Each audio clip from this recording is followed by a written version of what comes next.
એનો શ્લોક 48મો. એમાં આપણે ધર્મ ધ્યાન વિશે વિચાર કરેલો.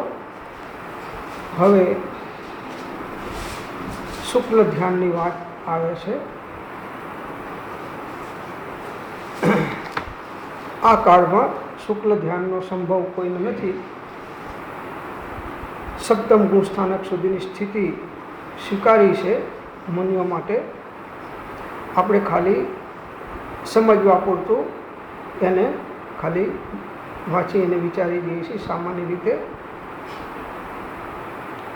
હવે પૃથકત્વ વિતર્ક વિચાર, એકત્વ વિતર્ક અવિચાર, સૂક્ષ્મ ક્રિયા પ્રતિપાતિ અને વ્યપુરત ક્રિયા નિવૃત્તિ નામના 4 પ્રકારના શુક્લ ધ્યાનનું કથન કરે છે. તે આ પ્રમાણે છે. પ્રથમ, પૃથકત્વ વિતર્ક વિચાર નામના શુક્લ ધ્યાનનું કથન કરે છે. દ્રવ્ય, ગુણ અને પર્યાયના ભિન્નપણાને પૃથકત્વ કહે છે. દ્રવ્ય જુદું છે, ગુણ જુદા છે અને પર્યાય જુદું છે. એ ત્રણેયને પૃથકપણે ભિન્નપણાને પૃથકત્વ કહે છે. સ્વ શુદ્ધાત્માની અનુભૂતિ જેનું લક્ષણ છે તેવા ભાવશ્રુતને અને તેના વાચક અંતર્જલ્પરૂપ વચનને વિતર્ક કહે છે. અંતરંગ જલ્પરૂપ જે અંદરમાં વચનો થાય છે, બહારમાં વ્યક્ત વાણી દ્વારા બોલાતા નથી, પણ અંદરમાં અંતરંગ જલ્પરૂપ થાય છે. એવા ભાવશ્રુત વાચક અંતર્જલ્પરૂપ વચનને વિતર્ક કહે છે. ઈચ્છા વિના એક અર્થથી બીજા અર્થમાં, એક વચનથી બીજા વચનમાં, મન વચન કાય એ ત્રણેય યોગમાંથી કોઈ એક યોગમાંથી બીજા યોગમાં જે પરિણમન એટલે પલટાવું થાય છે તેને વિચાર કહે છે. એકમાંથી બીજું વચન, બીજામાંથી ત્રીજું, મનમાંથી વચનમાં, વચનમાંથી કાયામાં, કોઈ એક યોગમાંથી બીજા યોગમાં જે પરિણમન થાય છે, પલટાયા કરે છે પરિણમન, એનું નામ વિચાર છે. એનો અર્થ આ પ્રમાણે છે: જો કે ધ્યાન કરનાર પુરુષ નિજ શુદ્ધ આત્માનું સંવેદન છોડીને બાહ્ય પદાર્થોનું ચિંતન કરતો નથી. નિર્વિકલ્પ સમાધિ છે, શ્રેણી છે શુક્લ ધ્યાનમાં તો. એટલે એ પોતાના આત્માનું સંવેદન છોડી અને બાહ્ય પદાર્થોનું ચિંતન કરતો નથી. તો પણ જેટલા અંશે તેને સ્વરૂપમાં સ્થિરતા નથી તેટલા અંશે ઈચ્છા વિના વિકલ્પો ઉત્પન્ન થાય છે. ક્યાં આગળ? શુક્લ ધ્યાનમાં. ત્યાં પણ વિચારો, વિકલ્પો ઉત્પન્ન થાય છે. સ્વરૂપમાં સ્થિરતા નથી રહેતી તો ઉપયોગમાં અંશે ઈચ્છા કોઈ નથી, ઈચ્છાનો નિરોધ છે, પણ ઈચ્છા વિના વિકલ્પો અંદરમાં ઉત્પન્ન થાય છે ક્રમના ઉદય વસાત. તે કારણે આ ધ્યાનને પૃથકત્વ વિતર્ક વિચાર કહેવાય છે. આ પ્રથમ શુક્લ ધ્યાન ઉપશમ શ્રેણીની વિવિક્ષામાં અપૂર્વકરણ ઉપશમક, અનિવૃત્તિકરણ ઉપશમક, સૂક્ષ્મ સંપ્રાય ઉપશમક અને ઉપશાંત કષાય એ 4 ગુણસ્થાનકમાં હોય છે. એટલે 8, 9, 10 અને 11માં આ પહેલું આ શુક્લ ધ્યાન હોય છે ઉપશમ શ્રેણીમાં. અને ક્ષપક શ્રેણીની વિવક્ષામાં અપૂર્વકરણ, અનિવૃત્તિકરણ અને સૂક્ષ્મ સંપ્રાય ક્ષપક એ 3 ગુણસ્થાનકમાં હોય છે. કેમ કે એ ક્ષપક શ્રેણીવાળો 11માં સ્પર્શા વગર સીધો નીકળી જાય છે. એટલે એ ત્યાં આગળ ક્ષપક શ્રેણીવાળાને આ 3 ગુણસ્થાનક હોય છે, 8, 9 અને 10. એ રીતે પ્રથમ શુક્લ ધ્યાનનું વ્યાખ્યાન થયું. નિજ શુદ્ધ આત્મદ્રવ્યમાં અથવા વિકાર રહિત આત્મ સમ્મુખના અનુભવરૂપ પર્યાયમાં અથવા ઉપાધિ રહિત સ્વસંવેદન ગુણમાં, આ ત્રણેયમાંથી જે એકમાં એટલે દ્રવ્ય, ગુણ કે પર્યાયમાં પ્રવૃત્ત હોય તેમાં જ વિતર્ક નામના સ્વસંવેદન લક્ષણવાળા ભાવ સૂતના બળથી સ્થિર થઈને અવિચારરૂપ હોય, એટલે કે દ્રવ્ય ગુણ કે પર્યાયમાં પરાવર્તન કરતું નથી, તે એકત્વ વિતર્ક અવિચાર છે. હવે અહીં આગળ એને અવિચાર દશા આવી જાય છે. આગળમાં પૃથકત્વ વિતર્ક વિચાર હતો, અહીં આગળ અવિચાર આવે છે. નામનું ક્ષીણ કષાય નામના ગુણસ્થાનકમાં હોતું બીજું શુક્લ ધ્યાન કહેવાય છે. આ 12મા ગુણસ્થાનકમાં ક્ષીણ કષાયની અંદરમાં આ શુક્લ ધ્યાન એને કહેવાય છે. આ બીજા શુક્લ ધ્યાનથી જ કેવળ જ્ઞાનની ઉત્પત્તિ થાય છે. એટલે આપણે જે ધૂન બોલીએ છીએ ને, આત્મ ભાવના ભાવતા જીવ લહે કેવળ જ્ઞાન, એ આત્મ ભાવના ભાવતા જીવ લહે કેવળ જ્ઞાન એટલે આ બીજા શુક્લ ધ્યાનના પુરુષાર્થની ભાવના છે.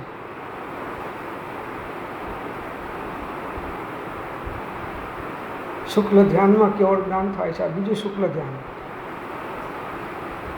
હવે એનાથી કેવળ જ્ઞાનની ઉત્પત્તિ થઈ જાય છે. એટલે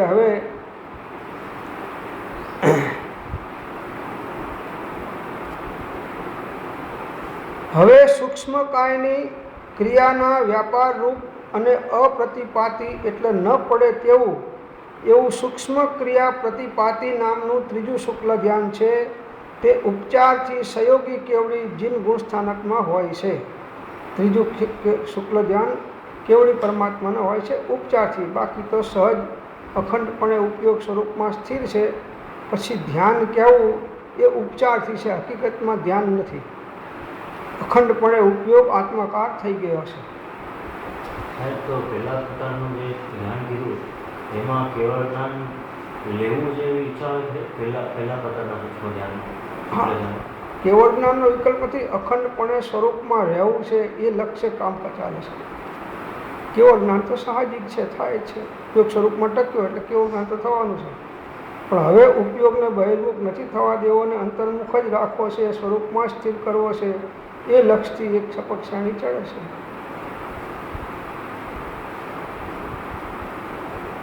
તો ત્રીજું કેવળ જ્ઞાન બીજું 12મા ગુણસ્થાનકમાં હોય છે, જે કેવળ જ્ઞાનનું કારણ થાય છે. કેવળ જ્ઞાનીને પરમાત્માને પણ શુક્લ ધ્યાન સૂક્ષ્મ ક્રિયા પ્રતિપાતી નામનું ત્રીજું હોય છે. એ ઉપચારથી હોય છે સહયોગી કેવળી જીનને એ ગુણસ્થાનકમાં 13મા ગુણસ્થાનકમાં હોય છે. વિશેષપણે ઉપરત અર્થાત નિવૃત્ત થઈ છે ક્રિયા, જેમાંથી તે વ્યપુરત ક્રિયા એટલે જેની સર્વ ક્રિયા નિવૃત્ત થઈ ગઈ. હવે કેવળી ભગવાન થયા અને હવે બસ થોડા સમયની અંદરમાં સિદ્ધ અવસ્થામાં વિરાજમાન થવાના છે. એવા અયોગી જીનને પછી આ ચોથું શુક્લ ધ્યાન બને છે. અનિવૃત્તિ હોય અર્થાત મુક્તિ ન થઈ હોય તે વ્યપુરત ક્રિયા નિવૃત્તિ નામનું ચોથું શુક્લ ધ્યાન છે. હજી મુક્તિ નથી થઈ.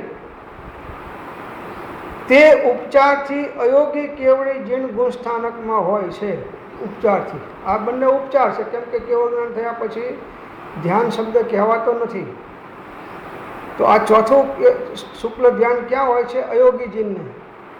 ત્રીજું શુક્લ ધ્યાન સહયોગી જીનને. બીજું શુક્લ ધ્યાન ક્ષીણમો ગુણસ્થાનક 12મા ગુણસ્થાનક વાળાને. અને પેલા જે આગળનું પહેલું શુક્લ ધ્યાન છે એ 8માથી માંડીને 11મા સુધીનું, અથવા કોઈ વિવક્ષા એક સપક્ષાણીની અપેક્ષાએ જુઓ તો 8, 9 અને 10માં આ પ્રકારે શુક્લ ધ્યાનનું સ્વરૂપ. એ રીતે સંક્ષેપમાં આગમ ભાષાએ જુદા જુદા પ્રકારના ધ્યાનોનું વ્યાખ્યાન કર્યું છે.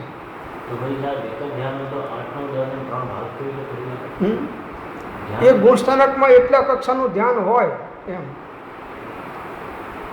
જેમ સ્કૂલમાં ભણતા હોય તો 4, 5, 6, પછી 7માંથી સ્કૂલ બીજી, જેમ એના સ્ટેજ છે એ રીતે ધ્યાનમાં પણ સ્ટેજ છે શુક્લ ધ્યાનમાં.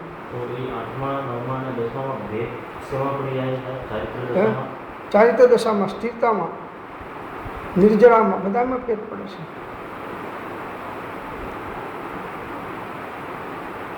અધ્યાત્મ ભાષાએ સહજ શુદ્ધ પરમ ચૈતન્યશાળી પરિપૂર્ણ આનંદના ધારક ભગવાન નિજાત્મામાં ઉપાદેય બુદ્ધિ કરીને પછી હું અનંત જ્ઞાનમય છું, હું અનંત સુખરૂપ છું ઇત્યાદિ ભાવનારૂપ અંતરંગ ધર્મ ધ્યાન કહેવાય છે. અધ્યાત્મ ભાષાની અંદરમાં સજાત્મ સ્વરૂપોહમ, શુદ્ધ ચૈતન્ય સ્વરૂપોહમ, અનંત જ્ઞાનાનંદ સ્વરૂપોહમ, આવી રીતે વિતરાગ સ્વરૂપોહમ, પરમ શુદ્ધ ચિદ્રૂપોહમ, આવા અનેક પ્રકારના ભાવનાઓ દ્વારા, અધ્યાત્મના ભાવનાઓ દ્વારા ધર્મ ધ્યાન અનેક ભવ્ય આત્માઓ ધ્યાવે છે. આ પણ ધર્મ ધ્યાન છે. સજાત્મ સ્વરૂપ પરમ ગુરુ, સજાત્મ સ્વરૂપ પરમ ગુરુ, સજાત્મ સ્વરૂપ પરમ ગુરુ, સોહમ સોહમ. આ પણ એક પ્રકારનું ધર્મ ધ્યાન છે.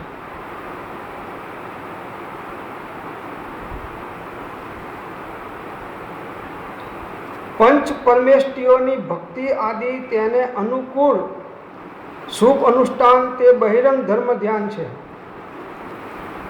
અંતરંગ ધર્મ ધ્યાનને વ્યવહારથી અનુકૂળ બહારમાં જે પંચ પરમેષ્ટિ પરમાત્મા છે એમની આપણે ભક્તિ કરીએ છીએ, સ્તુતિ કરીએ છીએ, ચિંતવન કરીએ છીએ, વંદન કરીએ છીએ, જે કંઈ શુભ અનુષ્ઠાન છે એ બહિરંગ ધર્મ ધ્યાન છે. અને પેલા અંદરના પરિણામમાં જે થાય છે એ અંતરંગ ધર્મ ધ્યાન છે. તેવી જ રીતે નિજ શુદ્ધ આત્મામાં વિકલ્પ રહિત સમાધિ રૂપ શુક્લ ધ્યાન છે, અથવા પદસ્થ મંત્ર વાક્યસ્થમ પિંડસ્થ સ્વ આત્મચિંતનમ રૂપસ્થમ સર્વચિદ્રૂપમ રૂપાતીતમ નિરંજનમ. પરમાત્મા પ્રકાશની ટીકામાં ગાથા આવે છે કે મંત્ર વાક્યોમાં સ્થિત એ પદસ્થ ધ્યાન છે.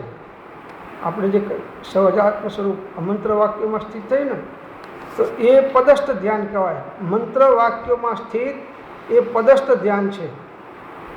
નિજ આત્માનું ચિંતન તે પિંડસ્થ ધ્યાન છે. પોતાના નિજ આત્માનું ચિંતન થાય એ પિંડસ્થ ધ્યાન છે.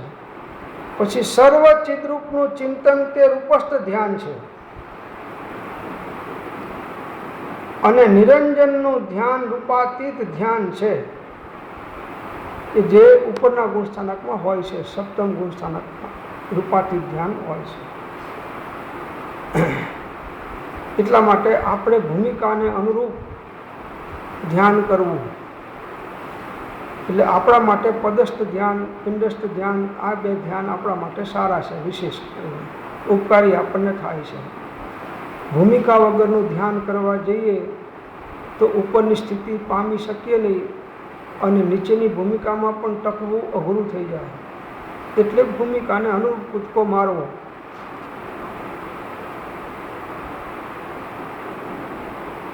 હવે ધ્યાનના પ્રતિબંધક મોહ, રાગ અને દ્વેષનું સ્વરૂપ કહે છે. જો ધ્યાનને પ્રતિબંધ કરનારા કારણો કયા છે? તો કે મોહ ભાવ, રાગ ભાવ અને દ્વેષ ભાવ. એમાં બધું આવી જાય છે. શુદ્ધ આત્મા આદિ તત્વોમાં વિપરીત અભિપ્રાય ઉત્પન્ન કરનાર તે મોહ, દર્શન મોહ અથવા મિથ્યાત્વ છે. જો શુદ્ધ આત્મા અથવા નવ તત્વોની અંદરમાં જે વિપરીત શ્રદ્ધા ઉત્પન્ન થાય છે, અભિપ્રાય ઉત્પન્ન થાય છે, એનું નામ મોહ. જેવા સ્વરૂપે વસ્તુ છે એવા સ્વરૂપે અંદરમાં નિર્ણય ના થાય અને અન્ય સ્વરૂપે એનો નિર્ણય થાય, એનું નામ મોહ છે. દર્શન મોહ, ભ્રાંતિ કહો, મિથ્યાત્વ કહો, આ મોહ છે. આ મોહ પણ ધ્યાનમાં પ્રતિબંધક થાય છે. જો અન્ય દર્શનના મહાન યોગીઓ પણ આ યથાર્થ તત્વનો બોધ નહીં હોવાના કારણે, શ્રદ્ધા નહીં હોવાના કારણે એ પણ સાચા ધર્મ ધ્યાનના અધિકારી બની શકતા નથી. ધ્યાન તો કરે છે, સ્થિર થઈ જાય છે, કલાકો સુધી બેસે છે, પણ ઉપયોગ જે સ્વરૂપમાં સ્થિર થવો જોઈએ અને નિર્જરા થવી જોઈએ અને આત્માના અતિન્દ્રિય આનંદની અનુભૂતિ થવી જોઈએ, એ આ મિથ્યાત્વના કારણે એ કાર્ય જીવ કરી શકતો નથી. એટલે પહેલું દર્શન મોહ વ્યતીત થઈ ઉપજ્યો બોધ જે, દેહ ભિન્ન કેવલ ચૈતન્યનું જ્ઞાન જો, તેથી પ્રક્ષિણ ચારિત્ર મોહ વિલોકીએ વર્તે એવું શુદ્ધ સ્વરૂપનું ધ્યાન છે. તો પહેલું ધ્યાનમાં બાધક કારણ દર્શન મોહ.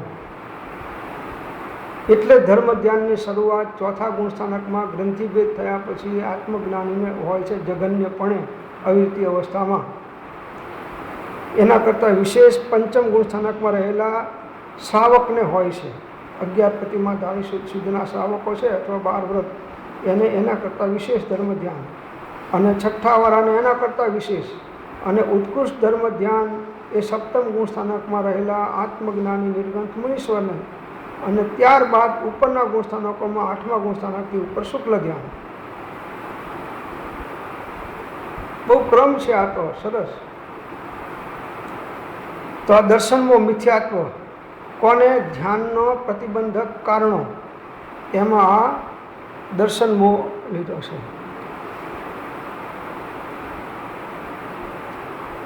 નિર્વિકાર સ્વસંવેદન જેનું લક્ષણ છે એવા વિતરાગ ચારિત્રને ઢાંકનાર ચારિત્ર મોહ તે રાગ દ્વેષ કહેવાય છે.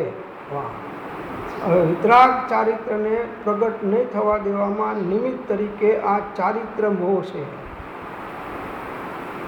એ ચારિત્ર મોહના કારણે જે નિર્વિકલ્પ સ્વસંવેદન સમાધિમાં થવું જોઈએ એ આપણે ઘણો પ્રયત્ન કરીએ પણ ઉપયોગ અંદરમાં ઘૂસતો નથી. કેમ કે ચારિત્ર મોહનીનો તીવ્ર ઉદય ચાલે છે. એના કારણે એ ઉપયોગ જ્યાં પહોંચાડવો છે ત્યાં સુધી પહોંચી શકતો નથી. ચારિત્ર મોહ ભલે બહારમાં ચારિત્ર લઈ લે એ તો ઔદૈક ભાવનું છે, પણ અંતરંગ ક્ષયોક્ષમિક ચારિત્ર છે એ તો એ પ્રકારના ચારિત્ર મોહનીના કર્મના આવરણો છે. એ ટળે ત્યારે અંદરમાં એને ઉપયોગ સ્વરૂપમાં સ્થિર થાય, ત્યારે એને રાગ દ્વેષનો અભાવ થાય. એનું નામ વિતરાગ ચારિત્ર છે. 3 કષાયનો અભાવ થાય એ વિતરાગ ચારિત્ર, અને 4 કષાયનો અભાવ થાય તો સંપૂર્ણ વિતરાગ ચારિત્ર.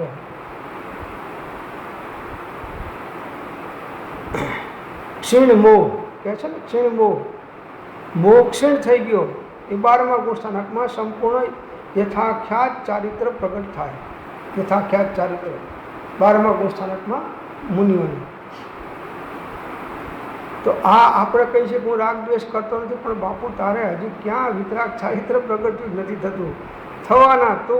તને રાગ દ્વેષનું સ્વરૂપ ખબર નથી એટલે ખ્યાલ નથી આવતો કે મને રાગ થાય છે કે નથી થતો. કે હું સાહેબ ક્યાંય રાગ કરતો નથી. તો રાગ થયા પહેલાં તને શરીર ઉપર નાહવાની ક્રિયા ના થાય, શરીર ઉપર કપડાં પહેરવાની ક્રિયા ના થાય. કપડામાં આ કપડાં અત્યારે પેલા મરણમાં જવાનું તો ધોળા પહેરો, અને લગ્નમાં જવાનું છે તો લાલ પહેરો. આ બધા વિકલ્પ રાગના કારણે તો આવે છે. ખ્યાલ આવે છે? આ દાગીનાની આ પહેરો, આ બૂટ અત્યારે આ સેન્ડલ બૂટ નહીં, અત્યારે આ પહેરો. આ બધું રાગ તો છે. અને આપણને છે કે મને ક્યાંય રાગ નથી. અરે બાપુ ઘણો રાગ છે. મોહ અજ્ઞાન જ્યાં સુધી આત્મજ્ઞાન નથી થયું ત્યાં સુધી રાગ તો ગયો, અને આત્મજ્ઞાન થયા પછી એ કંઈ રાગ ગયો. પણ હવે રાગનો રાગ રહેતો નથી. આત્મજ્ઞાન થયા પછી રાગ કરવા જેવો છે એ માનતા નથી. રાગને સંપૂર્ણ એ માને છે. પછી ભલે એ પ્રશસ્ત રાગ હોય કે અપ્રશસ્ત રાગ હોય, એ પોતાના નબળાઈના કારણે અપ્રશસ્ત રાગથી બચવા માટે પ્રશસ્ત રાગ કરે પણ છે, પણ છતાં એ રાગને કરવા જેવો એ માનતા નથી. રાગનો રાગ જ્ઞાનીને હોતો નથી. તો જો આ બાધક ધ્યાનના કારણ આ ચારિત્રની નબળાઈ એ પણ ધ્યાનમાં બાધક છે.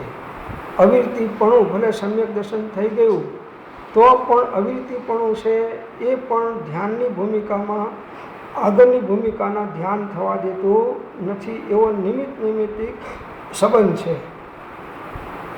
એટલે કોઈ પણ શ્રાવક કે ગ્રસ્ત એ જઘન્ય ધર્મ ધ્યાનનો અધિકારી છે, ઉત્કૃષ્ટ ધર્મ ધ્યાનનો અધિકારી નથી. કેમ કે એને એ પ્રકારનું વિતરાગ ચારિત્ર અંદરમાં પ્રગટ થયું નથી. એ બાધક કારણ છે. એટલે એ પ્રકારના ધ્યાનની સિદ્ધિ એને થઈ શકે નહીં. કેમ કે એવી પાત્રતા એની નથી. પછી ભલે કોઈ શ્રાવક દશામાં ગુફામાં જ બેસી રહેતો હોય જંગલમાં જ બેસી રહેતો હોય, કોઈને મળતો ના હોય, તો પણ એનું જે લેવલ છે એ એક્સિલેટર બાંધેલું છે લ્યુનાનું, 40 કિલોમીટરથી આગળ દોડે નહીં. લ્યુના છે ને એ તમે નવું લાયા ફર્સ્ટ ક્લાસ, અને સારોમાં સારો રોડ છે અને ક્લિયર છે, આખું એક્સિલેટર ફૂલ આપી દીધું. કેટલું દોડવાનું? હવે આપણે બેઠા છીએ લ્યુના ઉપર અને ઝડપ જોઈએ છીએ એરોપ્લેનની. સંસારની કાજરની કોટડીમાં આપણે બેઠા છીએ અને મુનિ જેવું ધ્યાન કરવું છે તો ક્યાંથી થાય? અંતરંગ ત્રણ કસાયનો અભાવ થાય, એટલી વિતરાગ ચારિત્ર પ્રગટે તો એ પ્રકારના ધ્યાનનો અધિકારી બની શકે. આવો નિમિત્ત નૈમિત્તિક સંબંધ છે. અને એટલું એનું રાગ દ્વેષ મોડાપણું હોય, એટલા એના મંદ હોય. મુનિઓને 3 કસાયનો ભાવ છે તો એટલા રાગ દ્વેષ મંદ છે. સાવકને 2 કસાયનો ભાવ છે તો એના કરતાં રાગ દ્વેષ થોડા વિશેષ છે. અને અવિરતિ સમ્યક દ્રષ્ટિને એના કરતાં પણ રાગ દ્વેષ થોડા વિશેષ છે. પણ સમ્યક દ્રષ્ટિને એવા પ્રકારના રાગ દ્વેષ ન હોય કે જેથી એને અનુસંસારની વૃદ્ધિ થાય. જ્યાં સુધી સમ્યકત્વનું અસ્તિત્વ છે ત્યાં સુધી એના રાગ દ્વેષ ઉપર એની બ્રેક છે. બસ.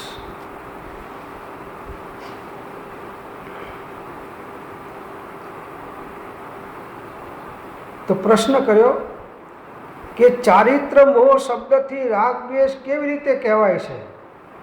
તેનો જવાબ આપે છે કે કસાયોમાં ક્રોધ માન એ 2 દ્વેષના અંશ છે. કસાય કરીએ છીએ તો ક્રોધ અને માન છે એ દ્વેષના અંશ છે, અને માયા લોભ એ 2 રાગના અંશ છે. એટલે રાગ અને દ્વેષ, ક્રોધ માન માયા અને લોભ, એટલે રાગ અને દ્વેષ. પછી નો કસાયમાં સ્ત્રીવેદ, પુરુષવેદ અને નપુંસક વેદ એ 3 વેદ તથા હાસ્ય રતિ એ 2, આ 5 નો કસાય રાગના અંશ છે પેલા કસાયમાં. હવે આ નો કસાયમાં રાગ કોણ કોણ છે? તો કે નો કસાયમાં સ્ત્રીવેદનો ભાવ આવે, પુરુષવેદના ભાવ થાય, નપુંસક વેદના ભાવ થાય, આ 3 વેદ. અને હાસ્ય અને રતિ આ રાગના અંશ છે. આ નો કસાય, હાસ્ય કરવું એ પણ રાગ છે. નો કસાય છે, મંદ કસાય છે. પેલા વધારે છે, આ નો કસાય એટલે થોડો કસાય છે. નો એટલે વિશેષ છે, થોડો છે, અને પેલો વિશેષ છે. તો એ પણ હસવું એ પણ ચારિત્ર મોહની કર્મની પર્યાય છે. એટલે લાફિંગ ક્લબો જ્યાં જ્યાં છે ત્યાં આ કસાય વધારે પુષ્ટ થાય છે. નો કસાય રાગનો.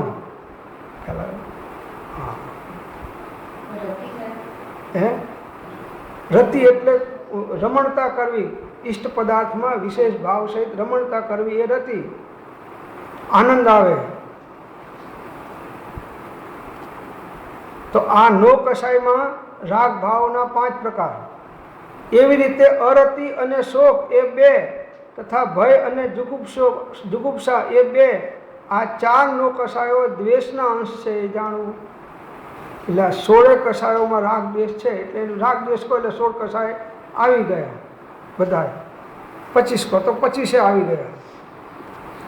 ચોખ્ખો 16 અને 9 નો કસાય એટલે 25 કસાયો આવી ગયા. રાગ દ્વેષ કીધું એટલે 2 શબ્દમાં બધા આવી ગયા. બરાબર છે? એટલે વિતરાગ ચારિત્ર નથી તો આ બધા જે કસાયો છે એ કસાયો ઉપયોગને અસ્થિર કરી નાખે છે, સ્થિર રહેવા દેતા નથી. એનું કામ નહીં. મોહ ક્ષોભ વિહીન અને જે પરિણામ એનું નામ ચારિત્ર. જો કેટલા નડતર છે રાગ દ્વેષ, અને આપણે એને પોષીએ છીએ. કરવો પડે છે તો ઠીક છે, કરીએ છીએ, પણ કરવા જેવો નથી એવું તો જાણવું જોઈએ. દેહમાં, દીકરામાં, દુનિયાના પદાર્થમાં રાગ કરીએ છીએ એ ખરાબ તો છે એટલું અંદરમાં બેસવું જોઈએ. કરવા જેવો તો છે નહીં, પણ મારી યોગ્યતા એટલી વિશેષ નથી કે હું ટકી શકું, એટલે ના છૂટકે મારે કરવો પડે છે. પણ જો હું સમર્થ થઉં, બળવાન બનું, તો કોઈ પણ કસાય કે નો કસાયનો એક અંશ પણ કરવા જેવો તો નથી. તેથી ન કરવો રાગ જરીએ ક્યાંય પણ મોક્ષે છુએ વિતરાગ થઈને રીતે ભવ્ય ભવ સાગર તરે. એટલે રાગનું ઓપરેશન થાય ત્યારે એ સર્વસંગ પરિત્યાગ કર્યા વગર રહે જ નહીં. કૃપાળુદેવ કહ્યું ને પેરા નડે છે, આ રાગ છે આપણો નડે છે, વિતરાગ ચારિત્રમાં નડે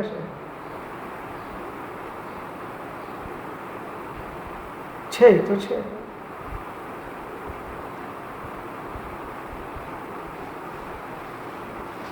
તો અહીં શિષ્ય પૂછે છે કે રાગ દ્વેષ આદિ કર્મજનિત છે કે જીવજનિત? કર્મકૃત છે કે જીવકૃત છે રાગ દ્વેષ? તો તેનો ઉત્તર આપે છે, આપણે ઘણી વખત આપીએ છીએ, એ જ છે કે સ્ત્રી અને પુરુષ એ બંનેના સંયોગથી ઉત્પન્ન થતા પુત્રની જેમ સ્ત્રી અને પુરુષ દ્વારા પુત્ર ઉત્પન્ન થયો હોય તો સ્ત્રી જ્યારે બાળકને દેરાસર મંદિર લઈ જતી હોય આંગળી પકડીને, ત્યારે કોઈ એના સંબંધી પૂછે કે આ દીકરો કોનો છે, તો એ સ્ત્રી એની માતા કહેશે કે આ દીકરો મારો છે, ક્યાંક ના કે. પછી એ જ દીકરો એના પપ્પાની આંગળી પકડી અને ફરીને મંદિર ગયો સાંજે, તો પાછા જે સવારે પૂછનારા ભાઈ હતા એમને ફરીને પૂછ્યું કે આ દીકરો કોનો છે, તો એના પપ્પા શું કહેશે કે આ દીકરો મારો છે, કહેશે ને. તો પેલા ભાઈ કહેશે કે આ શું છે ખબર નથી પડતી, સવારમાં મેં આ જ દીકરા એને માને પૂછ્યું તો કે મારો છે, અને એ જ દીકરાને અત્યારે મેં પૂછ્યું તો તમે કહો છો કે મારો છે, તો આ દીકરો કોનો છે? તો એક દ્રષ્ટિએ જુઓ તો માનો છે, એક દ્રષ્ટિએ જુઓ તો પિતાનો છે, એક દ્રષ્ટિએ જુઓ તો સંયોગજનિત છે, અને એક દ્રષ્ટિએ જુઓ તો દીકરો દીકરાનો છે. ખ્યાલ આવે છે? આ ભાન રહેવું જોઈએ. સ્વાધ્યાય હોલમાં રહે પણ દીકરાને રમાડતા હોય ત્યારે ધ્યાન રહેવું જોઈએ. ચૂનો અને હળદરના મિશ્રણથી ઉત્પન્ન થતા વર્ણ વિશેષની જેમ ચૂનો અને હળદર ભેગા થાય તો જે અંદરમાં લાલ રંગ ભેગો ઉત્પન્ન થઈ જાય છે, તો એ લાલ રંગની ઉત્પત્તિ ચૂનાએ કરી કે હળદરે કરી? તો બેના સંયોગથી થયો. ખ્યાલ આવ્યો? એક અપેક્ષાએ ચૂનાથી થયો, એક અપેક્ષાએ હળદરથી થયો, એક અપેક્ષાએ બંનેથી થયો, અને એક અપેક્ષાએ લાલ રંગનો છે.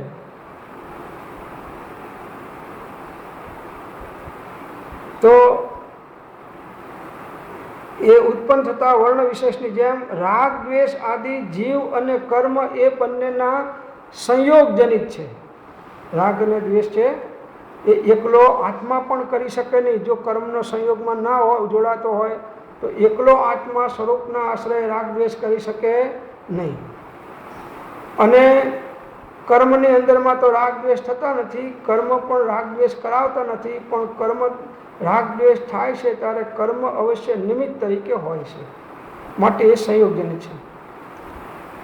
નયની વિવક્ષા પ્રમાણે વિવિક્ષિત એકદશ શુદ્ધ નિશ્ચય નહીંથી રાગ દ્વેષ કર્મજનિત કહેવાય છે, જડ કહેવાય છે, કર્મજનિત છે. કેમ કે કર્મના ઉદયના કારણ થયા માટે એ કર્મજનિત છે.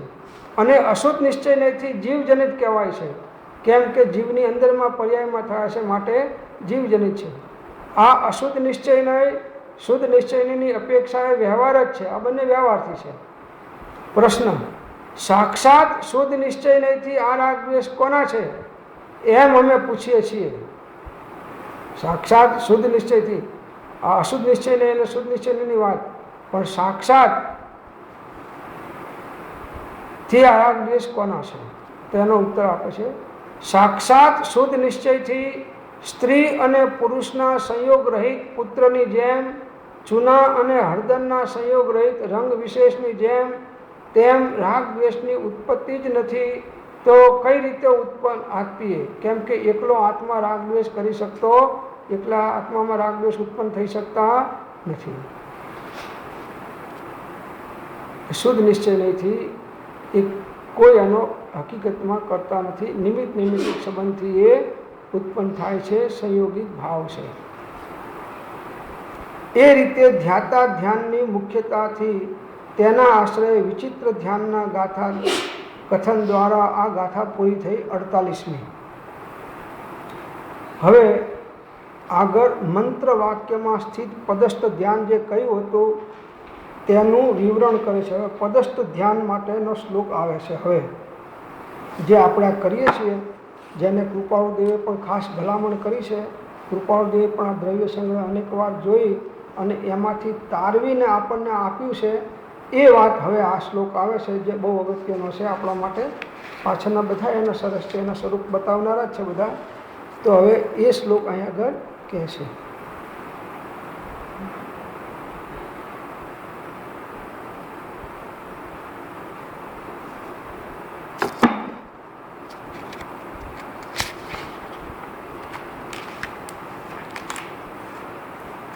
पणतीस 16 56 14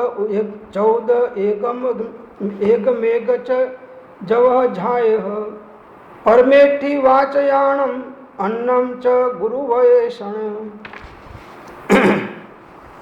पंच परमेष्ठिना वाचक 35 16 6 5 4 2 અને 1 અક્ષરરૂપ મંત્ર પદનો જાપ કરો, ધ્યાન કરો.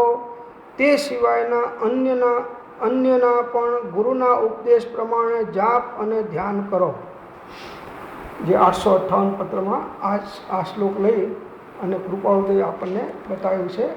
પત્રાંક 858.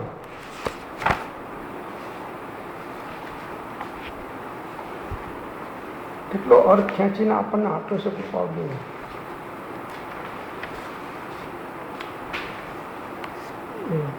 પેલા આગળનો શ્લોક આવી ગયો ને, આપણે એ છે આ મા મુજ્જ મા રજ્જ મા દુસ્સ ઇઠ્ઠણ ઇઠ્ઠત્યેસુ સ્થિરમ ઈચ્છે જય ચિત્તમ વિચિત્ર જાણ પ્રસિદ્ધિ. આ શ્લોક આપણે થઈ ગયો. હવે આ 50મો, આ 49માં આગળ હતો. હવે એના પછીનો એના કનેક્ટેડ આ 50મો 35 16 56 ચદુ દુગમ એગમ ચ જવય જાયઃ પરમેઠ્ય વાચયાણમ અન્નમ ચ ગુરુવયેષણ. જો તમે સ્થિરતા ઈચ્છતા હો, આ 49મી ગાથાનો અર્થ છે. જો તમે સ્થિરતા ઈચ્છતા હો તો પ્રિય અથવા અપ્રિય વસ્તુમાં મોહ ન કરો, રાગ ન કરો, દ્વેષ ન કરો. આ શ્લોક આપણો થઈ ગયો. હવે આ 50મો અનેક પ્રકારના ધ્યાનની પ્રાપ્તિ અર્થે. શેના માટે? ધ્યાન પ્રાપ્ત કરવા માટે. અનેક પ્રકારના ધ્યાનની પ્રાપ્તિને અર્થે 35 16 6 5 4 2 અને 1 એમ પરમેષ્ઠિ પદના વાચક છે તેનું જપપૂર્વક ધ્યાન કરો. જો આ જૈન પદ્ધતિ પ્રાચીન છે. આ દ્રવ્ય સંગ્રહની પદ્ધતિ, દ્રવ્ય સંગ્રહ પણ પરંપરા તો અનાદિથી ચાલી આવે છે આ બધું. તો આ જે અને આચાર્ય ભગવાન દ્વારા રચેલા નેમિચંદ્ર સિદ્ધાંત ચક્રવર્તી એટલે કોઈ મહાન અપ્રમત્ત યોગીશ્વર છે. એ જે આપણને વસ્તુ આપે એ બહુ કિંમતી હોય છે. એનું જો મહાત્મ્ય આવે અને એમના કહ્યા પ્રમાણે જો સાધના કરવામાં આવે તો અવશ્ય આપણી કાર્યની સિદ્ધિ થયા વગર રહે નહીં. તો આ પરમેષ્ઠિ વાચક છે, એનું જપપૂર્વક ધ્યાન કરો. વિશેષ સ્વરૂપ શ્રી ગુરુના ઉપદેશથી જાણવું યોગ્ય છે. તો આ 35 અક્ષરનું ધ્યાન, 16 અક્ષરનું ધ્યાન, 6 5 4 2 અને 1 એમ પરમેષ્ઠિ પદના વાચક છે તેનું જપપૂર્વક ધ્યાન કરો. એટલે આપણે જે આસન સ્થિર કરી શ્વાસ લેતા સજાત્મ સ્વરૂપ, શ્વાસ મૂકતા પરમ ગુરુ, 2 અક્ષરનો મંત્ર હોય તો સો હમ સો હમ, 1 અક્ષરનો મંત્ર હોય તો ઓમ અથવા અરિહંતનો માત્ર અ, એનું પણ ધ્યાન કરી શકાય છે. 35 એટલે નમો અરિહંતાણમ, નમો સિદ્ધાણમ, નમો આયર્યાણમ, નમો ઉવજ્જાયણમ, નમો લોએ સવ્વસાહુણમ. 3 શ્વાસોશ્વાસમાં આ થાય. શ્વાસ લેતા નમો અરિહંતાણમ, શ્વાસ મૂકતા નમો સિદ્ધાણમ, 1 શ્વાસોશ્વાસ થયો. પાછો ફરીને શ્વાસ લેતા નમો આયર્યાણમ, શ્વાસ મૂકતા નમો ઓજ્જાયણમ. આ 2 શ્વાસોશ્વાસ થયો. ત્રીજા શ્વાસોશ્વાસમાં નમો લોએ અને સવ્વ સાહુનમ. આ 35 અક્ષરનો મંત્ર 3 શ્વાસોશ્વાસમાં થયો. હવે જપપૂર્વક ધ્યાન. આના જપ ચાલુ રાખો એટલે ધ્યાન તરંગ રૂપ નહીં થાય. મંત્ર તમારું અવલંબન આવી ગયું એટલે તરંગ નહીં થાય. ભલે તમને સ્થિરતા નહીં થાય તો જાપ તો થશે. એ જાપથી એ મહાન પુણ્ય તો તમે બાંધશો અને તમારું મિથ્યાત્વ ક્રમે ક્રમે તૂટી જશે. પરમેષ્ઠી પરમાત્માના જાપ છે એમના સ્વરૂપનો તમને પહેલાં બોધ ગુરુ દ્વારા થયો છે એટલે અને આમાં આગળ બોધ આવશે પંચ પરમેષ્ઠીના સ્વરૂપમાં. એટલે આપણે વિચારશું તો આ જે 35 અક્ષરનો મંત્ર છે એનું પણ આપણે ધ્યાન બેઠા બેઠા કરી શકીએ છીએ. જેવી રીતે સજાત્મ સ્વરૂપ પરમ ગુરુ એવી રીતે આ 35 અક્ષરનો મંત્ર નવકાલ મંત્ર પંચ પરમેષ્ઠી પરમાત્માનો જાપ. તો સ્થિર આસન કરી સપ્રમાણ શ્વાસોશ્વાસ સહજપણે નમો અરિહંતાણમ, નમો સિદ્ધાણમ, નમો આયર્યાણમ, નમો ઉવજ્જાયણમ, નમો લોયે સવ્વ સાહુનમ. તો એ ટીકામાં હવે કહે છે કે 35 એટલે 35 નમો અરિહંતાણમ, નમો સિદ્ધાણમ, નમો આયર્યાણમ, નમો ઉવજ્જાયણમ, નમો લોયે સવ્વ સાહુનમ. આ 35 અક્ષરો સર્વપદ કહેવાય છે. સર્વપદ. એવી રીતે 16 અક્ષર. આ 35 થયા. હવે 16 અરિહંત, સિદ્ધ, આયર્ય, ઉવજ્જાય, સાધુ. આ 16 અક્ષરો નામપદ કહેવાય છે. પેલા સર્વપદ, આ નામપદ. આ એમના નામ છે. તો અરિહંત, સિદ્ધ, આયર્ય, ઉવજ્જાય અને સાહુ. આ 16 અક્ષરનું પણ જપપૂર્વક ધ્યાન થાય છે. એવી રીતે 6 અક્ષર અરિહંત, સિદ્ધ. શ્વાસ લેતા અરિહંત, શ્વાસ મૂકતા સિદ્ધ. અરિહંત, સિદ્ધ. અરિહંત, સિદ્ધ.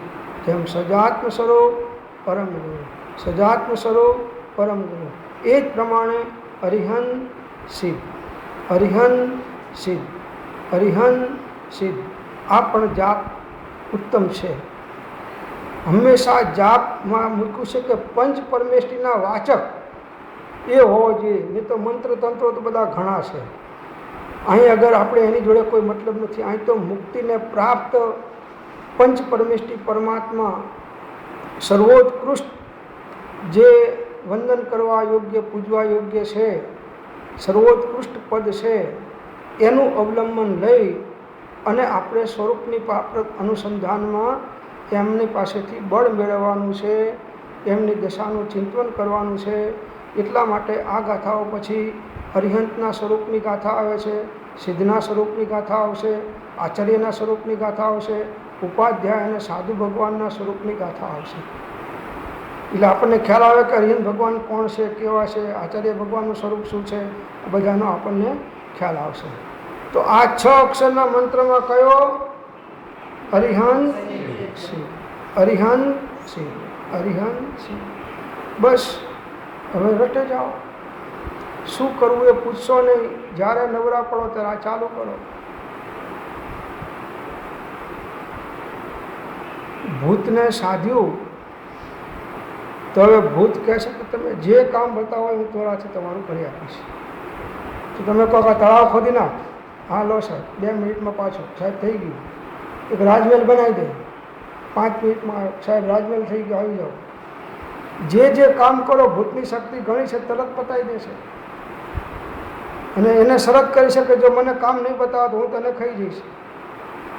મને તમે કામ નહીં બતાવો તો હું તને ખાઈ જઈશ. હવે એને તો કામ કરવાના ઓર્ડરમાં ધ્યાન રાખવું, પછી બીજું રાત ચલાવવાનું કામ કરવું, ઘરના કામ કરવા બીજા કેટલા એને ઓર્ડર આપવા. 1 મિનિટમાં પેલો કામ પૂરો કરીને પાછો આવી જાય. એટલે પેલો જે હતો તંત્ર સાધક એ પાછો ગભરાણો કે હવે આને કેવી રીતે આ કાબૂમાં રાખવો. તો કે આ કામ બતાવો, ના કામ બતાવો તો ખાઈ જાય. પછી કોઈ ગુરુની પાસે ગયા કે હવે આમાંથી મને છોડાવવા પ્રભુ, આ તો હેરાન થઈ ગયો મંત્ર સાધીને, આ ભૂતને સાધીને. તો કે એમ કર કે એને એક મોટો 50 કિલો ઊંચો કિલોમીટર 50 કિલોમીટર ઊંચો એવો એક એને કહે કે લોઢોનો થાંભલો ખોડી દે. એની પાસે તો શક્તિ તરત ખોડી દેશે. તો 50 કિલો લાંબો ઊંચો થાંભલો જમીનમાં ગાડી અને શિથિલ કરી દીધો. પછી એને કહ્યું કે હવે એક સાંકળ એવી મોટી રાખ કે તારા ગળામાં બાંધ અને થાંભલે બાંધ 50 કિલોમીટર.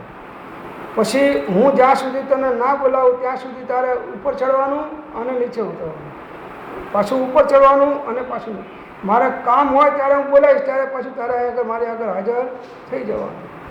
હવે આ 50 કિલોમીટર ચડવાનું ઉતરવાનું આખો દાડો પેલો ભૂત થાય ગયો કે આને તો મેં વરદાન આપ્યું છે, આ તો હું બંધાઈ ગયો ઉપરથી. તો ભાઈ સાહેબ કે હવે તમે મને, હું તને મારીશ નહીં પણ તું મને હાંકળમાંથી તો છોડાય. બસ એમ આ મન ભૂત જેવું છે, એને ખોરાક આપવો જ પડે છે. નવરું બેઠું હોય તો નખો જ કાઢી નાખે. એટલે એને આ એક મંત્રના જાપનો દંડો બાંધીને આપી દો કે લે હવે હું તને બોલાવું નહીં ત્યાં સુધી તારે આ મંત્રના જાપ ચાલુ રાખજે. એટલે હું પરેશાનીથી બચું, અશુભ ભાવથી બચું અને તને ખોરાક મળી જાય એટલે તું મને કનડગત બહુ કરે નહીં. એટલે આ મંત્ર જાપ ચાલુ જ રાખવાનું. જો હવે આના માટે નિવૃત્તિ જોશે, બધી પ્રવૃત્તિઓ બાધક થશે. હવે ચાલો, હવે જેટલા તમે નિવૃત્ત થશો, જેટલા બહારના એટેચમેન્ટ તમારા ઘટશે એટલું આ મંત્ર દ્વારા ધ્યાનની સિદ્ધિ થતી જશે. બાધક કારણો બધા છે સંસારની, જે જવાબદારી લઈને બેઠા છે બધા એના બાધક કારણો છે. ધર્મની અંદરમાં જે વ્યવહાર લઈને બેઠા છે કે આ સંસ્થા બાંધી તો એ બાધક કારણ થયું. આ સંસ્થાવાળા બધા જુઓ, એ ભલે બહારમાં પ્રવચનો ગમે એટલા મોટા આપશે અને એના ફોલોઅર્સ હજારો લાખોની સંખ્યા હશે, પણ એ ધ્યાનની સાધકમાં તો સાધનામાં તો બાધકતા આવી ગઈ. ખ્યાલ આવે છે? હા, એટેચમેન્ટ તમે સંસારનામાં એટેચમેન્ટ કર્યું અને અહીં એટેચમેન્ટ કર્યું. કોઈ પણ ધર્મની બાહ્ય પ્રવૃત્તિ પણ ધ્યાની જીવને બાધક છે. એટલે ક્યાંય અટક્યા વગર કોઈ જવાબદારી નહીં, કોઈ સંસ્થાનો પ્રમુખ નહીં, પરમુખ. એ પરમુખ, સ્વમુખ હતો એના બદલે હવે એ પરમુખ. કેમ કે એને ઘણી જવાબદારી આવી. હવે એને એમ લાગે કે હું તો ધર્મ કરું છું, કેમ કે આટલી ધર્મશાળાઓ બંધાઈ દીધી, આટલું મંદિર બનાવ્યું, આટલા પુસ્તકો છપાયા, આટલી લાઇબ્રેરી કરી, આવો મોટો સ્વાધ્યાય હોલ કર્યો, આટલા હજારો માણસ અહીં લાભ લેશે. પણ લાભ લેશે બરાબર છે, સારું પુણ્ય બાંધ્યું તે, પણ તારી સ્વરૂપ સાધના જે અંતર્મુક્તાની ધર્મ ધ્યાનની જે હતી એ તો તૂટી ગઈ. લાભ થયો, નુકસાન થયું કહેવાય નહીં. હા, જેને જે અંદરમાં ટકી શકતા નથી ધ્યાનમાં અને એને સંસારના કામ કરવા નથી, એના માટે ધાર્મિક પરોપકાર સારા છે. એકાંતે નિષેધ નથી આપણે કરતા શું. પણ જેને આગળની ભૂમિકાની સાધનામાં જવું છે, એને ધર્મના નામમાં કોઈ પણ પ્રકારના વ્યવહાર એ પણ ઉપરની ભૂમિકામાં જવા માટે બાધક તો બને છે. તો આ જેટલું નિવૃત્તિ મળે, જો અહીં તમે નિવૃત્તિ લઈને આવ્યા છો, કેટલા કલાક સાધના થાય છે અહીં તમારી? ફૂલ ટાઈમ થાય છે ને. અહીંના સિવાય પણ તમે તમારું પાછું કરો છો. સાંજના આત્મસિદ્ધિ કરો, બપોરના વાંચન કરો અને પાછું રાતના કંઈ બેસો કે સવારમાં વહેલા ઉઠીને કરો, તો 10-12 કલાક તો આપણે અહીં નીકળી જાય છે. 7-8 કલાક તો આપણે બધા સાથે બેસીએ છીએ અને 2-3 કલાક બીજા એક્સ્ટ્રા તમારા થતા હશે. હવે છોકરાને રાખો છો ને ખાવાની માત્ર જવાબદારી, જો રસોડાની જવાબદારી નથી તમારે તો કેટલા છૂટા છો, અને ધંધાની જવાબદારી નથી તો તમે કેટલા છૂટા છો.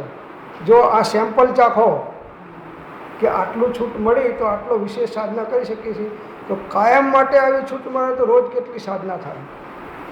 હવે રોજ સાધના થાય અને જે નફો થાય, અને તે તમે ધંધો કરો અને રોજના લાખ રૂપિયા કમાઓ અને જે નફો થાય, એ બેમાં કયો નફો વધી જાય? અને કયો ધંધો કરીએ છીએ? નુકસાનવાળો. ખ્યાલ આવે છે? આપણને એમ છે કે પેલી નોટો દેખાય છે ને તરત બેંક બેલેન્સ વધી ગયું.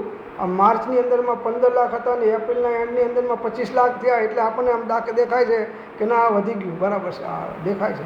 અને આ બેલેન્સ દેખાતું એક સામાયિક પણ ઉત્તમ ભાવથી તમે કરો તો હજારો વર્ષના દેવલોકનું આયુષ તો એક 48 મિનિટમાં એમને એમ તમે બાંધી નાખો. કે આખી જિંદગીમાં તમે રોજ 8 કલાક ધંધામાં જઈને નફો ના કરો, એના કરતાં અનેક ગણો નફો તો એક સામાયિકની અંદરમાં તમે કરી લો છો, અને એ નફો એ તો લૌકિક વ્યવહારથી છે.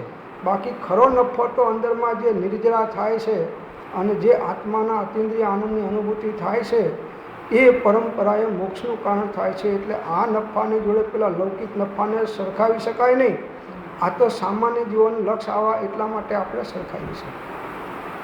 એટલા માટે નિવૃત્તિ શીઘ્ર મેવ ધાર તે પ્રવૃત્તિ બાળતું કહ્યું છે ને.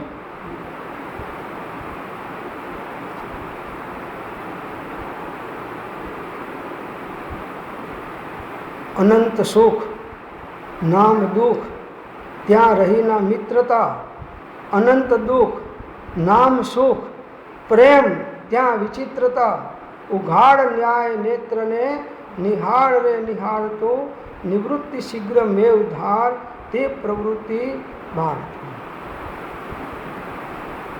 ભલે ના છૂટી શકે તો વાંધો નહીં, પણ અંદરમાં જાગૃતિ તો રહેવી જોઈએ કે જ્યારે મારું પ્રયોજન પૂરું થઈ જાય પછી એક સેકન્ડ આમાં રહેવા જેવું નથી.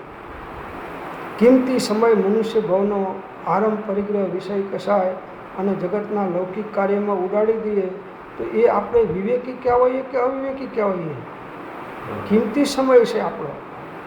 અત્યારનો જે સમય છે એ 14 રાજલોકની અંદરમાં આ 84 લાખ યોનિના જીવોની અંદરમાં ઉત્તમમાં ઉત્તમ અવતાર આપણો છે. અને એનો એક એક સમયમ ગોયમ માપમાએ અવસર પામીને આળસ કરશે તે મૂર્ખમાં પહેલો જી. ભૂખ્યાને જેમ ઘેબર દેતા હાથ ન માંડે ઘેલોજી. સેવો ભવિયા વિમલ જિનેશ્વર દુલ્હા સજ્જન સંગાજી. બેર બેર નહીં આવે અવસર, બેર બેર નહીં આવે જ્યું જાણે ત્યું કરલે ભલાઈ. જન્મ જન્મ સુખ પાવે અવસર બેર બેર નહીં આવે. આનંદ ગંજી મહારાજા કહ્યું છે. ફરી ફરીને આવો અવસર નહીં મળે. આ ધૂળને દેખાડો તો અનંતભાવમાં મળ્યા છે ને હજી એ મળશે. દેવલોકના સુખે અનંતવાર મળ્યા છે અને આ બહારના સુખો બધા અનંતવાર મળ્યા છે. આત્માનું સુખ સાચું એક વખત પણ અનાદિ મિથ્યા દ્રષ્ટિને મળ્યું નથી. એની કિંમત છે આ. તો આ 6 અક્ષરનો મંત્ર અરિહંત સિદ્ધ. જેમ સજાત્મ સ્વરૂપ પરમ ગુરુ એવી રીતે શ્વાસ લેતા અરિહંત, શ્વાસ મૂકતા સિદ્ધ. અરિહંત સિદ્ધ, અરિહંત સિદ્ધ. અને એના દશાનો નિર્ણય દ્રઢ થાય એના માટે થોડું સાથે એડ કરવું હોય તો અરિહંત સિદ્ધ સ્વરૂપ સ્થિત, અરિહંત સિદ્ધ સ્વરૂપ સ્થિત, અરિહંત સિદ્ધ સ્વરૂપ સ્થિત. અરિહંત અને સિદ્ધ પરમાત્મા પોતાના સ્વરૂપમાં જ તદાકાર છે ઉપયોગ દ્વારા. એક સમય પણ ઉપયોગ એમનો બહિર્મુખ નથી. એટલે સ્વરૂપમાં સ્થિત. એના દ્વારા આપણને પ્રેરણા મળે છે કે તું પણ તારા સ્વરૂપમાં તારા ઉપયોગ દ્વારા સ્થિર થઈ જા. આટલો જ ધર્મ છે અને આ જ કરવાનું છે. બીજું કંઈ બહારમાં ધર્મ નથી કે બીજું કંઈ કરવાનું નથી. કાયાની વિસારી માયા સ્વરૂપે સમાયા એવા નિર્ગ્રંથનો પંથ ભવ અંતનો ઉપાય છે. તો અરિહંત છે, અરિહંત છે, અરિહંત છે. જેટલી નિવૃત્તિ એટલું કરો બસ.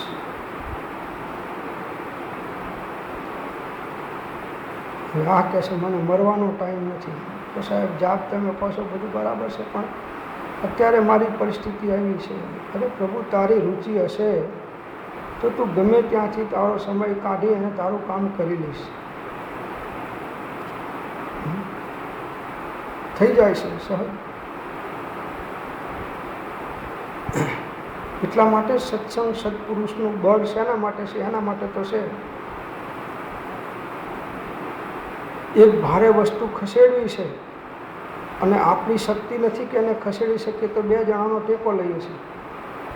2 જણાને ખસેડવા માટે અને ધક્કો 3 જણા સાથે મારે છે તો ખસી જાય છે. એમ આપણું બળ નથી ચાલતું તો જોડે એક ટેકો ગુરુનો કે સત્પુરુષનો કે એવા સાધર્મિકનો રાખો કે જે આપણને આપણા કાર્ય થવામાં આપણી શક્તિ કામ નથી કરતી, તો એની મદદ લઈને પણ આપણે ગમે એમ કરીને આ રાગ દ્વેષ અને મોહ ભાવને હટાવવા તો છે બસ. તો ગુરુ કૃપા બળ ઓર હૈ, પંગુ ગીરી ચઢ જાય.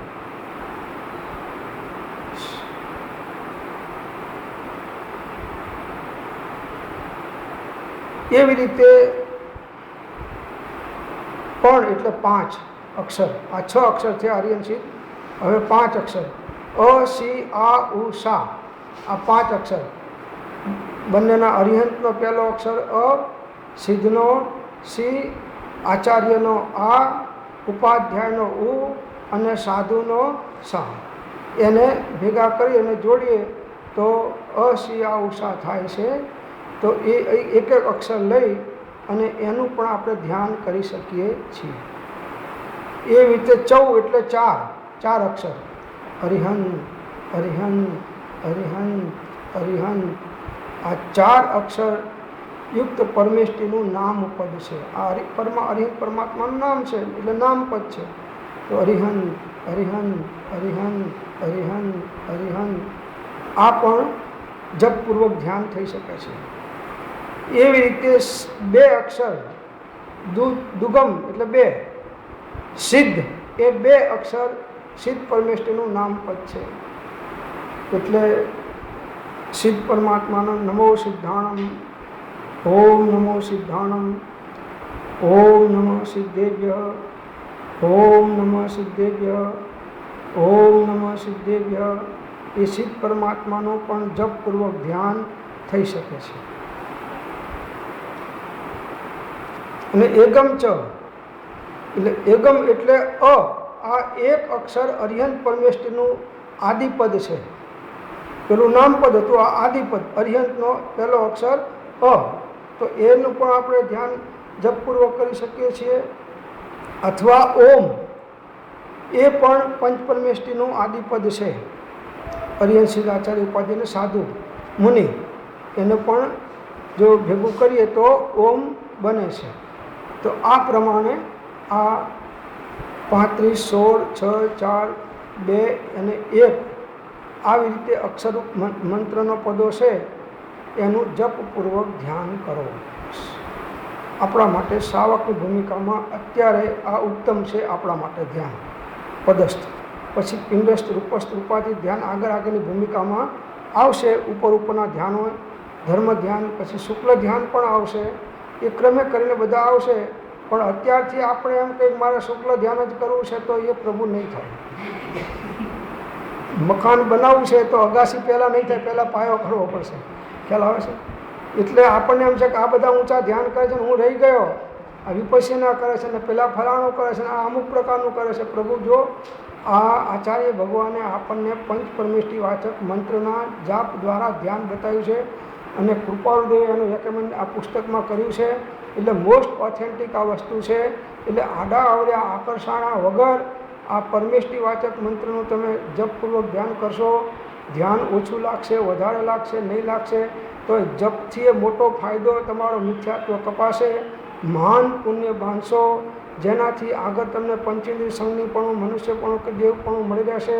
અહીંની અધૂરી સાધના આગળ જઈને પૂરી થશે. પણ જો આ મનુષ્ય ભાવ કે પંચેન્દ્રિય સંજ્ઞીપણું નહીં મળે અને ક્યાંક બીજી યોનિમાં 4 ઇન્દ્રિય સુધીમાં ઘૂસી ગયા તો આ બધું નિષ્ફળ જશે. એટલા માટે આ મંત્ર બળથી પણ પંચેન્દ્રિય સંજ્ઞીપણું ટકી રહેશે એવું મહાન પુણ્ય તો બંધાય છે. અને પંચપરમેષ્ટિ વાચક છે એટલે ભવિષ્યમાં પણ દેવગુરુ ધર્મનો યોગ તમને બનશે. એ ભાવના સહિત તમે આ કર્યું છે. એટલે બીજા ધ્યાનોમાં આકર્ષાયા કરતાં આપણા માટે પ્રાથમિક કક્ષાની અંદરમાં આ ધ્યાન આપણા માટે સારું છે. જપનું જપ, ધ્યાનનું ધ્યાન અને સાધનાની સાધના, આમાં પાછા બધાય માર્ગ આવી જાય છે. ભક્તિ માર્ગ, જ્ઞાન માર્ગ, ધ્યાન માર્ગ, ક્રિયા માર્ગ, બધાય માર્ગ આની અંદરમાં સમાવેશ પામી જાય છે. જપ કરીએ છીએ ભક્તિ માર્ગ છે, બરાબર. ધ્યાન કરીએ છીએ ધ્યાન છે. અને પંચપરમેષ્ટિ વાચક છે એટલે પંચપરમેષ્ટિ ભગવાનમાં 14 પૂર્વનો સાર આવી જાય છે એટલે જ્ઞાન માર્ગે છે. અને આ જ ક્રિયા, આ ધ્યાનની ક્રિયા છે. આ ક્રિયાથી કાર્યની સિદ્ધિ થાય છે એટલે ક્રિયા માર્ગ પણ આવી ગયો. એટલે બધાય માર્ગ આમાં કોઈ બાકી નથી રહેતું. તો આ પ્રમાણે આપણે પંચ પરમેષ્ટિ વાચક મંત્રનું ધ્યાન કરવાનું છે એ બતાવ્યું છે. હવે આગળનું જે છે અરિહંત ભગવાનનું સ્વરૂપને એ બધું આવશે કે અરિહંત ભગવાનનું ધ્યાન બોલીએ છીએ આપણે, અરિહંત સિદ્ધ તો અરિહંત ભગવાનનું સ્વરૂપ કેવું છે? જો નહીં ઓળખ્યા હોય તો ભગવાનના સ્વરૂપને ઓળખ્યા વગર ભગવાનનું ધ્યાન કરીએ તો પણ વિશેષ લાભનું કારણ નહીં થાય. એટલે અરિહંત ભગવાનને જે જાણતો અરિહંતને દ્રવ્યત્વ ગુણ પર્યપણે તે જાણતો નિજ આત્માને તસુ મોહ પામે લય ખરે. તો એવી રીતે પાંચે પરમેષ્ટિના સ્વરૂપનું દશાનું આપણે ચિંતન કરી, મનન કરી, એનું સ્મરણ કરી, એનું સ્વરૂપ જાણી અને જો આ જપપૂર્વક ધ્યાન કરીએ તો અનેક પ્રકારના વિશેષ લાભનું કારણ થાય છે. તો આ પ્રમાણે અહીં સુધી આપણે વિચાર કર્યો. ઓમ શાંતિ શાંતિ શાંતિ. जिन वाणी के ज्ञान से सूझे लोकालो, सो वाणी में शरणम